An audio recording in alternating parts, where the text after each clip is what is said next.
World War II. We shall never surrender. World War II में दुनिया की हर country के पास सिर्फ दो ऑप्शंस थे कि या तो वो ब्रिटिश एम्पायर का साथ दे और या हिटलर का, जिसमें दुनिया के ज्यादातर कंट्रीज ने। अस्सलाम वालेकुम वरहमतुल्लाहि वबरकातुहू। उम्मीद है आप लोग सब खैरत से होंगे। मैं भी अल्हम्दुलिल्लाह अल्लाह का लाख लाख शुक्र है, एहसान खैरत से। और इंशाल्लाह जिस प्रिपरेशन देने आ रहे हैं द कोहिस्तानी, इनके चैनल का नाम है और इनके चैनल का लिंक मैं डिस्क्रिप्शन बॉक्स में दे दूंगा।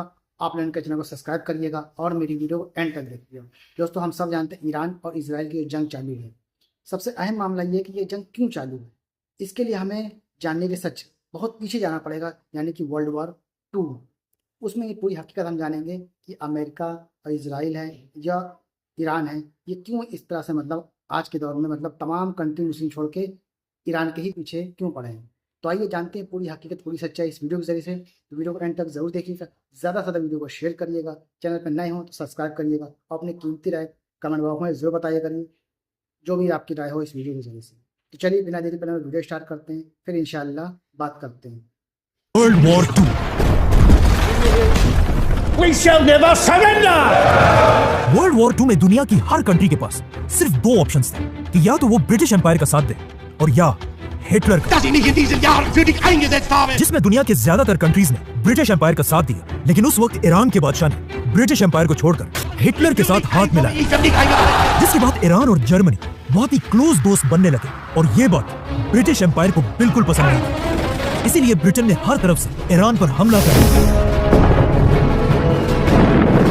और बहुत तेजी से पूरा ईरान फतह करने लगे। ये देखकर ईरान के बादशाह ने कुछ ही दिनों में ब्रिटिश एम्पायर के सामने सरेंडर कर दिया और उनसे अपनी बादशाहत बचाने की भीख मांगने लगा। जिस पर ब्रिटिश एम्पायर ने कहा, ठीक है, लेकिन हमारी एक शर्त है, तुम्हें ईरान के तख्त से हटना होगा और अपने 22 साल के जवान बेटे को ईरान का नया बादशाह बनाना होगा, क्योंकि उसका ये बेटा रजा शाह पहलवी ब्रिटिश एम्पायर का एक वफादार पपेट था। ईरान का ये नया बादशाह अंग्रेजों से बहुत ज्यादा इंस्पायर था। वो चाहता था ईरान के लोग भी बिल्कुल वेस्ट की तरह कपड़े पहने, उन्हीं की तरह पार्टियां करें और अपने सारे ट्रेडिशंस को भूल जाए। इसीलिए वो पहले दिन से ये कोशिश कर रहा था कि किसी तरह इस्लाम को ईरान के लोगों से दूर कर दिया जाए, जिसकी वजह से उसने ईरान में हिजाब पहनने पर पाबंदी लगाई, बहुत सारे मदरसों और मस्जिदों को बंद कर दिया और ईरान के बड़े बड़े इस्लामिक स्कॉलर्स को गिरफ्तार करने लगा और इनकी जगह म्यूजिक, पार्टीज और शराब को पूरे ईरान में फैलाने लगा। यहाँ तक एक टाइम ऐसा आया कि ईरान में इतनी शराब बनने लगी कि ईरान जैसा इस्लामिक मुल्क दुनिया को शराब एक्सपोर्ट करने लगा। ईरान के इस बादशाह का ख्याल था कि वो जो भी कर रहा है बहुत ही अच्छा काम कर रहा है। I mean to be, as you say, the king of kings. यहाँ तक कि उसने एक दिन सऊदी के किंग फैसल को कहा कि तुम ये क्या पुराने जमाने में रह रहे हो, तुम्हें चाहिए कि सऊदी को भी बिल्कुल वेस्ट की तरह एक लिबरल कंट्री बना। लेकिन सऊदी के किंग फैसल ने ऐसा करने से इनकार कर दिया। लेकिन यहाँ पर फनी बात यह है कि आज वही सऊदी ईरान से कहता है कि तुम भी थोड़ा लिबरल बनो, लेकिन अब ईरान उसकी बात नहीं मानता। आखिर ईरान के बादशाह ने ईरान को इस्लाम से इतना दूर करने की कोशिश की कि ईरान के सारे बड़े इस्लामिक स्कॉलर्स अपने इस बादशाह के खिलाफ होने लगे, जिसके बाद ईरान की मस्जिदों और मदरसों में ये स्कॉलर्स बादशाह के खिलाफ स्पीचेस करने लगे, जिसमें सबसे बड़े स्कॉलर का नाम था आयतुल्लाह खुमैनी। खुमैनी और उसके फॉलोअर्स ईरान की आवाम को बादशाह के खिलाफ बगावत के लिए भड़काने लगे। आखिर खुमैनी की ताकत ईरान में इतनी बढ़ गई कि ईरान के बादशाह ने उसे गिरफ्तार करके ईरान से हमेशा के लिए बाहर निकाल दिया, जिसके बाद इमाम खुमैनी ईरान को छोड़कर इराक में रहने लगे, जहां एक यंग लीडर उसकी हर हरकत को बहुत गौर से नोट कर रहा था, सद्दाम हुसैन। आहिस्ता आहिस्ता सद्दाम हुसैन भी खुमैनी की ताकत को देखकर उससे डरने लगा। यहाँ तक कि एक दिन उसने ईरान के बादशाह से कहा कि अगर आप चाहते हैं तो मैं खुमैनी को साइड पे करके उसे गोली मार देता हूँ, जो सद्दाम के लिए बहुत ही आम बात थी और इसे हम पूरा एक्सप्लेन कर चुके हैं। लेकिन ईरान के बादशाह ने कहा कि नहीं, इसे मारने की कोई जरूरत नहीं, ये बुड्ढा खुमैनी मेरा कुछ भी नहीं बिगाड़ सकता। इमाम खुमैनी इराक में बैठकर अपनी स्पीचेस को कैसेट्स में रिकॉर्ड करने लगे, जिन्हें फिर बहुत सीक्रेटली स्मगल करके पूरे ईरान में फैला दिया जाता था। और खुमैनी की बातें सुनकर लोग इतना इंस्पायर होते थे कि वो आहिस्ता आहिस्ता ईरान के बादशाह से ज्यादा इमाम खुमैनी को अपना लीडर मानने लगे। लेकिन फिर भी ईरान के बादशाह को हटाना कोई आसान काम नहीं था, क्योंकि उसके पास एक बहुत ही खतरनाक फौज और सुपर पावर अमेरिका का फुल सपोर्ट हासिल था। और वो मुसलमान दुनिया में अमेरिका का फेवरेट पपेट था। लेकिन यहाँ पर जब ईरान का बादशाह अपनी ताकत की पीक पर था, उसने अपनी जिंदगी की सबसे बड़ी गलती की, द फ्लेम्स ऑफ पर्शिया। दुनिया की सबसे बड़ी और सबसे महंगी पार्टी। जिस इन सफर रो बाखुद हमवार करी। अचानक एक दिन ईरान के बादशाह ने ऐलान किया द ग्रेट पर्शियन एम्पायर को दोबारा जिंदा करने के लिए ईरान में दुनिया की सबसे बड़ी पार्टी होगी। ये एक ऐसी पार्टी थी जिसमें दुनिया के सारे लीडर्स और बड़े बड़े सेलिब्रिटीज इनवाइट किए जाएंगे। ईरान का बादशाह उसी पर्शियन एम्पायर को दोबारा जिंदा करना चाहता था। दरिन रूज़े बुजुर्गे तारीख़ ईरान, जिसे आज से बहुत साल पहले हजरत उमर बिन खत्ताब की खिलाफत में मुसलमानों ने तबाह कर दिया। इस पार्टी के लिए ईरान के डेजर्ट के बीच में एक नई सिटी बनाई गई और अपने वीआईपी मेहमानों के लिए ईरान के बादशाह ने 600 लेमोजीन्स मंगवाई, सोने की प्लेट्स में खाना खिलाया, जिसके बाद ईरान के बादशाह ने सबको अपने सामने खड़ा किया और अपने सोने के तख्त पर ऐसे बैठा कि अब वही पर्शियन एम्पायर का नया शहंशाह है। लेकिन अब जब ईरान का बादशाह अपनी अयाशी की जिंदगी गुजार रहा था, वहाँ ईरान के गरीब लोग सोचने लगे कि हम यहाँ खाने पीने की चीजों को तरस रहे हैं और हमारा बादशाह सोने की प्लेट में खाना खाता है। इसीलिए इस पार्टी के बाद ईरान के लोग बहुत तेजी से इमाम खुमैनी की सोच की तरफ बढ़ने लगे और खुमैनी ने भी अपनी कैसेट्स में ऐलान किया कि ईरान का बादशाह आज के दौर का यजीद है। आहिस्ता आहिस्ता खुमैनी ईरान में इतना ताकतवर हुआ कि ईरान के बादशाह को समझ आ गई कि अब उसे सिर्फ एक ही ताकत खुमैनी से बचा सकती है, सुपर पावर अमेरिका। तो वो बिल्कुल अपने बाप की तरह जाकर सुपर पावर्स के सामने भीख मांगने लगा। जिसके बाद अमेरिका, फ्रांस और बाकी कंट्रीज के प्रेसिडेंट्स ने मिलकर एक बहुत ही इंपॉर्टेंट मीटिंग की और इस मीटिंग के एंड में उन्होंने ईरान के बादशाह को क्लियरली कहा कि अब तुम्हें खुमैनी से कोई नहीं बचा सकता। और ये सुनते ही ईरान का बादशाह अपने मुल्क को छोड़कर हमेशा के लिए भाग गया। जैसे ही खुमैनी को पता चला कि ईरान का बादशाह उसके खौफ की वजह से ईरान को छोड़कर भाग चुका है, तो इमाम खुमैनी 14 साल एग्जाइल में रहने के बाद फाइनली ईरान की तरफ रवाना हुआ। दुनिया की तारीख में अब तक किसी भी लीडर के लिए इतने लोग जमा नहीं हुए थे जितना इमाम खुमैनी को वेलकम करने के लिए जमा हुआ। 70 लाख लोगों ने इमाम खुमैनी को ईरान में वेलकम किया, जो एक वर्ल्ड रिकॉर्ड था। जैसे ही खुमैनी ईरान पहुंचे, ईरान की जमीन से पहली बार डेथ टू अमेरिका और डेथ टू इजराइल के नारे लगने लगे। खुमैनी के फॉलोअर्स अमेरिका की एम्बेसी के सारे लोगों को गिरफ्तार कर लिया और खुमैनी ने अमेरिका के प्रेसिडेंट का नाम लेकर कि मैं इन 50 लोगों को तब तक रिहा नहीं करूंगा जब तक तुम अमेरिका ईरान के बादशाह को हमारे हवाले नहीं करते। और यहाँ से पहली बार अमेरिका और ईरान की दुश्मनी शुरू हुई। लेकिन ईरान का बादशाह कभी भी वापस ईरान नहीं आया और उसके मरने के बाद उसके बेटे ने ईरान का नया शाह होने का ऐलान किया। नाउ ईरान में खुमैनी ने अपनी नई इस्लामिक हुकूमत बनाई। लेकिन जैसे ही खुमैनी ईरान का लीडर बना, at the same time Iran के बिल्कुल पास इराक में भी एक नया लीडर बना, सद्दाम हुसैन। लेकिन यहाँ मसला ये था कि दुनिया के बाकी लीडर्स खुमैनी की ताकत से बहुत डरते थे, क्योंकि खुमैनी अपने स्पीचेस में बार बार बाकी मुसलमान दुनिया की आवाम को अपने बादशाहों के खिलाफ बगावत करने पर उभारते थे। ये देखकर इराक के लीडर सद्दाम हुसैन ने अमेरिका और अरब लीडर्स के कहने पर खुमैनी पर हमला कर दिया और 8 साल तक ईरान और इराक के दरमियान एक बहुत ही सख्त जंग हुई। लेकिन सद्दाम हुसैन के पास पूरी दुनिया की सपोर्ट होने के बाद भी वो खुमैनी को उसके तख्त से हटा नहीं सका। और आखिर 8 साल बाद जैसे ये जंग खत्म हुई, उसके कुछ ही अरसे बाद इमाम खुमैनी इस दुनिया से चले गए। खुमैनी का जनाजा दुनिया की तारीख का सबसे बड़ा जनाजा था, क्योंकि उसके जनाजे में 1 करोड़ लोग शामिल थे, जो आज तक Guinness book of world records में किसी भी लीडर के लिए दुनिया की सबसे बड़ी गैदरिंग है। जिसके बाद ईरान के मिनिस्टर्स ने मिलकर खुमैनी के बाद अपना नया लीडर चूज किया, आयतुल्लाह खुमैनी का स्टूडेंट आयतुल्लाह अली खामेनाई, जो आज तक ईरान का सुप्रीम लीडर है। इराक के साथ जंग खत्म होने के बाद ईरान के लीडर्स को समझ आ गई कि अब अमेरिका और इजराइल उनका पीछा कभी नहीं छोड़ेंगे जब तक ईरान के पास अपना खुद का एटम बॉम्ब ना हो। लेकिन अब मसला ये था कि एटम बम बनाना कोई आसान काम नहीं है, ये एक बहुत ही मुश्किल टेक्नोलॉजी है और उस वक्त कोई भी ईरान को ये टेक्नोलॉजी देने के लिए तैयार नहीं था। तो अब ईरान किसी ऐसे मिरेकल का इंतजार कर रहा था कि दुनिया का कोई मुल्क उसकी एटम बॉम्ब बनाने में मदद करे। और अजीब बात यह है कि एग्जैक्टली ऐसा ही हुआ। ईरान के बिल्कुल करीब एक मुल्क, दुनिया की पहली इस्लामिक कंट्री पाकिस्तान ने अपना पहला एटम बॉम्ब बनाया। Pakistan today successfully conducted 5 nuclear tests. Pakistan का एटम बम बनाने के बाद अब्दुल कदीर खान बहुत ही सीक्रेटली ईरान को एटम बम बनाने के लिए सेंट्रीफ्यूज टेक्नोलॉजी भेजने लगे। एटम बम बनाने के लिए सेंट्रीफ्यूज मशीन सबसे इंपॉर्टेंट चीज है, जो आसान अल्फाज में बिल्कुल एक वॉशिंग मशीन की तरह घूमता रहता है। लेकिन इसमें कपड़ों के बजाय यूरेनियम डाला जाता है। अगर इस मशीन में यूरेनियम को थोड़ी देर के लिए रखा जाए 5% तक, तो उससे बिजली बनती है। लेकिन अगर यूरेनियम को बहुत देर तक इस मशीन में रखकर घुमाया जाए 90% तक, तो उससे एटम बॉम्ब बनता है। ईरान पाकिस्तान की इस टेक्नोलॉजी को यूज करके बहुत तेजी से न्यूक्लियर प्लांट्स बनाने लगा। लेकिन जैसे ईरान ने ये सब करना शुरू किया, अमेरिका को किसी तरह इस सब की खबर मिल गई। अब पाकिस्तान का एटम बम तो अमेरिका को फिर भी किसी हद तक कबूल था, क्योंकि पाकिस्तान अमेरिका का बहुत ही वफादार मुल्क है। Beggars can't be choosers. हमें अपनी कौम का पेट पालना है। और पाकिस्तान चाहे जो भी हो जाए, अमेरिका के खिलाफ कभी नहीं Especially जाता, the government of Pakistan. क्योंकि पाकिस्तान और अमेरिका बहुत ही पुराने दोस्त In order to be with my friend. लेकिन ईरान पाकिस्तान से बिल्कुल ऑपोजिट, बार बार अमेरिका की आंखों में आंखें डालकर उसे धमकियां देता था। इसीलिए जैसे ही अमेरिका को ईरान के इस प्रोजेक्ट का पता चला, अमेरिका का प्रेसिडेंट पूरी दुनिया के सामने आया और उसने अपनी स्पीच में कहा कि दुनिया में कुछ मुल्क ऐसे हैं जो अपने लिए केमिकल और एटम बॉम्ब बनाना चाहते हैं। एक इराक का सद्दाम हुसैन और दूसरा ईरान का खामेनाई, जिसका आज पूरी दुनिया को पता है कि ये एक बहुत बड़ा झूठ। George Bush made a mistake. George Bush की इस स्पीच के कुछ ही अरसे बाद अमेरिका ने सद्दाम हुसैन पर हमला कर दिया और इराक में हजारों लोगों को मारकर सद्दाम की हुकूमत खत्म कर दी। सद्दाम हुसैन की हुकूमत को इतनी आसानी से तोड़ने के बाद अमेरिका को इस बात का पता चला कि वो दुनिया के किसी भी मुल्क पर झूठा इल्जाम लगाकर उस पर हमला कर सकता है।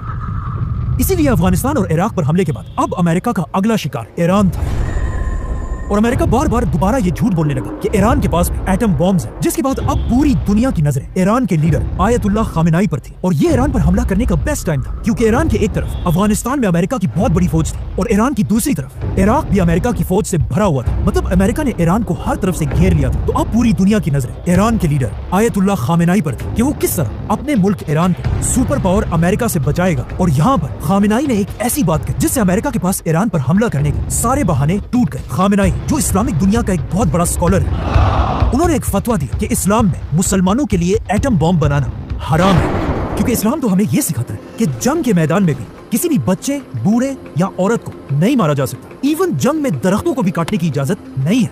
लेकिन एटम बॉम्ब एक ऐसी चीज है जो बिना कुछ देखे हर चीज तबाह कर देती है। इसीलिए ईरान के खामेनाई ने एटम बॉम्ब को मुसलमानों के लिए हराम कहा और साथ ही ऐलान किया कि ईरान का एटम बॉम्ब बनाने का कोई इरादा नहीं है और ईरान के दरवाजे सबके लिए खोल दे। और साथ ही ऐलान किया कि दुनिया की कोई भी एजेंसी ईरान आकर खुद देखे कि ईरान का एटम बम बनाने का कोई इरादा नहीं है। लेकिन यूएन की टीम ने ईरान जाकर ये देखा कि ईरान के सारे न्यूक्लियर प्लांट्स बिल्कुल उसी डिजाइन पर बने हैं जिस तरह पाकिस्तान में बनाए गए। और पूरी दुनिया को समझ आ गई कि ईरान ने ये टेक्नोलॉजी पाकिस्तान से खरीदी है। और पाकिस्तान पर इतना प्रेशर बढ़ने लगा कि खुद अब्दुल कदीर खान ने टीवी पर आकर इस बात को एक्सेप्ट किया और फिर सबसे माफी मांगी। और पाकिस्तान ने दुनिया को खुश करने के लिए अब्दुल कदीर खान को गिरफ्तार करके उसे अपने ही घर में बंद कर दिया। खामेनाई के इस फतवे के बाद अमेरिका के पास ईरान पर हमला करने का अब कोई बहाना नहीं था। लेकिन दुनिया में एक कंट्री ऐसी थी जो बार बार अमेरिका को ईरान पर हमला करने के लिए मजबूर कर दिया। लेकिन अमेरिका ने इजराइल की बात नहीं मानी। लेकिन आहिस्ता आहिस्ता हालात बदलने लगे। ईरान के एक बहुत ही इंपॉर्टेंट आदमी ने फ्रांस में बैठकर एक बहुत ही अजीब बात लिखी कि आयतुल्लाह खामेनाई का एटम बॉम्ब को हराम कहने का फतवा एक झूठा फतवा है और वो इस्लाम के एक कॉन्सेप्ट तकिया के पीछे छुप रहा है। इस्लाम में तकिया का मतलब ये है कि कोई भी शख्स अपनी जान बचाने के लिए झूठ बोल सकता है। तो इस आदमी ने कहा कि खामेनाई ने ईरान के लोगों की जान बचाने के लिए ये झूठा फतवा दिया है और ये शख्स महमूद मुराद खानी कोई आम आदमी नहीं, खामेनाई की बहन का बेटा है। मतलब उसका अपना भतीजा था। खामेनाई की बहन और उसका ये बेटा ईरान में उसके सबसे बड़े दुश्मनों में से है। इन्हीं दिनों अमेरिका का भी ईरान पर शक बढ़ने लगा, जिसके बाद आखिर 2009 में अमेरिका ने ईरान पर बहुत ही सख्त सैंक्शंस लगाए। इस ग्राफ को देखें, अमेरिका के सैंक्शन से पहले ईरान की इकोनॉमी बहुत तेजी से ऊपर जा रही थी, लेकिन जैसे ही अमेरिका ने सैंक्शंस लगाए, ईरान की पूरी इकोनॉमी बिल्कुल बैठ गई। अमेरिका के इन सैंक्शंस के बाद ईरान जैसी ऑयल और गैस से मालामाल कंट्री बिल्कुल बैंकरप्ट होने लगी। अमेरिका की मर्जी के बगैर ईरान अपना गैस पूरी दुनिया में किसी को नहीं बेच सकता। इवन अपने करीबी मुल्क पाकिस्तान से डील के बाद भी पाकिस्तान ईरान से गैस नहीं खरीदता और ईरान की सस्ती गैस छोड़कर दूर कतर से LNG मंगवाता है। ये ऐसा ही है कि कोई किसी बड़े चौधरी के डर से अपने घर के पास वाली दुकान की चीजों को छोड़कर रोज दूर जाकर महंगी चीजें खरीदता हो। सिर्फ 3 बड़ी कंट्रीज दुनिया में ऐसी जो ईरान के साथ आज भी बिजनेस करती है, चाइना, रशिया और इंडिया। आखिर अमेरिका के इन सैंक्शंस की वजह से ईरान के हालात इतने खराब हुए कि ईरान की गवर्नमेंट अमेरिका से डील करने के लिए तैयार हो गई और आखिर अमेरिका के प्रेसिडेंट बराक ओबामा के साथ ईरान ने nuclear deal historic understanding with Iran. कि ईरान एटम बम नहीं बनाएगा, जिसके बदले में अमेरिका ईरान से सारे सैंक्शंस हटा देगा Would cut off every pathway that और ईरान की इकोनॉमी दोबारा स्ट्रांग हो जाएगी, जो दोनों मुल्कों के लिए एक बहुत बड़ी कामयाबी थी। लेकिन पहले दिन से अमेरिका में एक शख्स ऐसा था जो इस डील के सख्त खिलाफ था, Donald Trump. I have really nothing better to do. और डोनाल्ड ट्रंप इस डील के इसलिए खिलाफ था क्योंकि अमेरिका में यहूदियों का एक बहुत बड़ा नेटवर्क है जिनके सपोर्ट के बगैर अमेरिका में कोई कुछ भी नहीं कर सकता। इसीलिए अपने पहले इलेक्शंस जीतने के कुछ ही अरसे बाद Constitution of the United States. Donald Trump ने ईरान से की हुई डील खत्म कर दी। United States will withdraw from the Iran nuclear deal. और एक बार फिर ईरान की इकोनॉमी कमजोर करने के लिए ईरान पर सख्त सैंक्शंस लगाए, These are the highest sanctions ever imposed on a country. जिससे ईरान की इकोनॉमी एक बार फिर तेजी से गिरने लगी। लेकिन ऑफ कोर्स ईरान भी ईरान है, वो बाकी मुस्लिम दुनिया की तरह डर कर खामोश रहने वाला नहीं था। जैसे ही ट्रम्प ने ईरान पर पाबंदियां लगाई, ईरान ने अपना न्यूक्लियर प्रोग्राम दोबारा शुरू किया। लेकिन दूसरी तरफ डोनाल्ड ट्रम्प को भी सब जानते कि वो दुनिया में अपने अलावा किसी की भी बदमाशी बर्दाश्त नहीं करता। Bloody rampage is now. जब ईरान ने अमेरिका की आंखों में आंखें डाली, डोनाल्ड ट्रम्प ने उन्हें सबक सिखाने के लिए अचानक एक दिन एक मिसाइल हमले से ईरान के आर्मी चीफ कासिम सुलेमानी को उड़ा दिया। Qasem Soleimani has been killed. ये ईरान और उसके अवाम के लिए बहुत ही बेइज्जती की बात थी कि कोई इतनी आसानी से पूरी दुनिया के सामने उनके आर्मी चीफ को मार दे, जिससे आहिस्ता आहिस्ता ईरान में अमेरिका के खिलाफ गुस्सा बढ़ने लगा। और जैसे ही सुलेमानी की मौत के बाद ईरान में नए इलेक्शंस हुए, ईरान के अगले इलेक्शंस में एक नया प्रेसिडेंट आया, इब्राहिम रईसी, जो ईरान का बहुत ही सख्त प्रेसिडेंट था और किसी हाल में भी अमेरिका और इजराइल के सामने झुकने के लिए तैयार नहीं था। इब्राहिम रईसी के प्रेसिडेंट बनते ही ईरान का न्यूक्लियर प्रोग्राम दोबारा बढ़ने लगा और इसके साथ ही सदर बनते ही सबको ये बात क्लियरली समझा दी कि ईरान अब अमेरिका से कोई डील नहीं करेगा। और इसके साथ ही उन्होंने इजराइल के खिलाफ लड़ने वाले सारे ग्रुप्स को फंडिंग और वेपन्स भेजना शुरू किए और उन्हीं के दौर में इजराइल और गजा की वॉर शुरू हुई। लेकिन हम सबको पता है, जब कोई भी लीडर अमेरिका और इजराइल के खिलाफ इतना ओपनली बोलता है तो उसके साथ क्या होता है। President Raisi died when their helicopter crashed on. रईसी के जाने के बाद आज से 1 साल पहले ईरान में दोबारा इलेक्शंस हुए, जिसमें ईरान की आवाम ने इब्राहिम रईसी से बिल्कुल ऑपोजिट लीडर चूज किया, जो एक बहुत ही सॉफ्ट और काम इंसान है, जिसने प्रेसिडेंट बनते ही सबसे पहले ऐलान किया कि हम आज भी आयतुल्लाह खामेनाई के उसी फतवे के साथ मजबूती से खड़े हैं और ईरान कभी भी एटम बॉम्ब नहीं बनाएगा। Nukes, so they are not developing nukes. साथ ही उन्होंने ये भी कहा कि ईरान अमेरिका बल्कि पूरी दुनिया के साथ डील करने को तैयार है, जिससे बहुत ही सीक्रेटली आज से कुछ ही अर्सा पहले अमेरिका और ईरान की दोबारा डील के लिए मीटिंग्स होने लगी। लेकिन इजराइल कभी भी ये नहीं चाहता कि अमेरिका और ईरान की आपस में डील हो जाए और इजराइल हर तरह की कोशिश करने लगा, जिसके बाद इजराइल दोबारा ईरान पर झूठे इल्जाम लगाने लगा Iran has never given up its quest for nuclear weapons. कि ईरान 1 महीने के अंदर अंदर एटम बॉम्ब बनाने जा रहा है, It could be within a few months. जो वो पिछले 25 साल से कर रहा है। Iran has never given up its quest for nuclear weapons. It will be the first to achieve nuclear weapons. From there, it's only a few months, possibly a few weeks. Iran could produce a nuclear weapon in a very short time. An initial device within months. ये कैसा atom bomb है जो पिछले 25 साल से 1 महीने में बनने वाला है, लेकिन आज तक नहीं बना। इजराइल ने ईरान पर यह इल्जाम भी लगाया कि ईरान बार बार अमेरिका के प्रेसिडेंट डोनाल्ड ट्रंप को मारना चाहता है।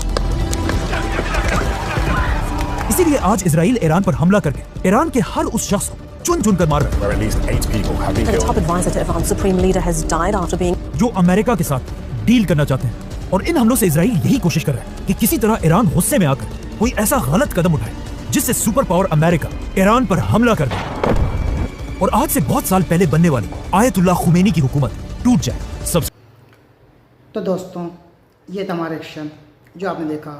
तो कोहिस्तानी ने बहुत बेहतरीन बात बताई है कि ये जो मामला है ये वर्ल्ड वॉर 2 का है। उस वक्त हिटलर का साथ दिया ईरान के जो राष्ट्रपति थे, तो आज तक के वो खुन्नस समझ लीजिए, ब्रिटिश हुकूमत निकाली, ये जो मामला समझ लीजिए। दूसरी बात, ईरान का जो आज का ताल्लुक़ से जो वहाँ का मामला है वो एकदम समझ लीजिए मुसलमानी हुकूमत है और सब कुछ उसके साथ चलता है। लेकिन उस वक्त जो बादशाह बना उसने तमाम चीज़ों का बदलाव किया, शराब आम कर दी, उल्टे सीधे कपड़े पहनना, मतलब तमाम समझ लीजिए वेस्टर्न कल्चर वहाँ पे समझ लीजिए कर दिया। तो इस हिसाब से आज का ये मुल्क बेहतरीन है। तो उम्मीद है आपको ये हमारी वीडियो अच्छी लगी होगी। आप किस मुल्क को सपोर्ट करते हैं हमें अपनी कीमती राय कमेंट बॉक्स में ज़रूर बताइएगा। मिलेंगे इंशाल्लाह आपसे नेक्स्ट वीडियो में, तब तक के लिए अस्सलाम वालेकुम व रहमतुल्लाहि व बरकातहू।